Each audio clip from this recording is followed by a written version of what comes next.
گفتش که یه روز تو فروشگاه نشسته بودم، یه آقایی من مراجعه کرد، آقا من کار میشه بدید؟ میگم ما پرسنل خیلی داشتیم، می‌خواستم دست به سرش، گفتم نه آقا کار نداریم و برو. گفت هر کاری باشه من انجام میدم. دیدم بنده خدا خیلی مضطرب، گفتم برو فردا صبح بیا.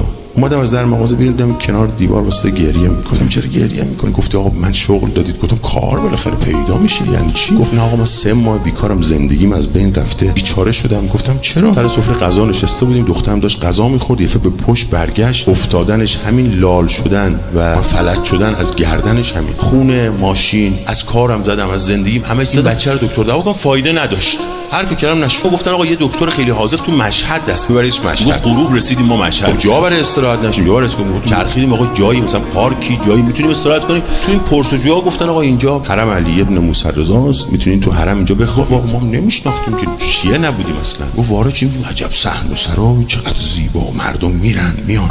میگم همینجا پرسون از مردم اومدیم و تو یکی از این، حالا اون میگفت حیاطای مسجد توی یکی از این صحنه‌ها، میگفت رو فرشا نشستیم و این بچه رو با ویلچر آوردیم و بعد بلندش کردیم خوابوندیم. ما از خستگی، از فرط خستگی خوابمون برد. میگفت 1-2 ساعت گذشت، من از صدای گریه و سر صدا از خواب پریدم. دیدم که برادر خانومم بچه‌م ستایی دارن گریه میکنن. گفتم چی شده؟ گفتن که میگه گرسنمه. نگاه کردم بچه‌م نشسته خودش. گفتم چی میگی؟ گفت گرسنم. میگفت بچه‌م از روز مریضی مثلا 75-6 کیلو بود شده بود 34-5 کیلو. میگفت فقط ما مایعات بهش میدادیم، غذا نمی‌خورد. بابا خوابیدم تا چشمو بستم دیدم از یه در چوبی آقایی به سمت در داره میاد، یه شال سبزم رو سرش بود. گفت نزدیک من شد. از کجا اومدید؟ گفتم از بحرین اومدیم. گفتم آقا فلجم، صحبت نمیتونم بکنم. گفت خوب میشه ان شاء الله، من برات دعا کردم. بلند شو بشین. گفتم آقا شما کی هستی؟ گفت علی ابن موسی رضا. گفتم از پرسیدم چرا دارید به من کمک میکنید؟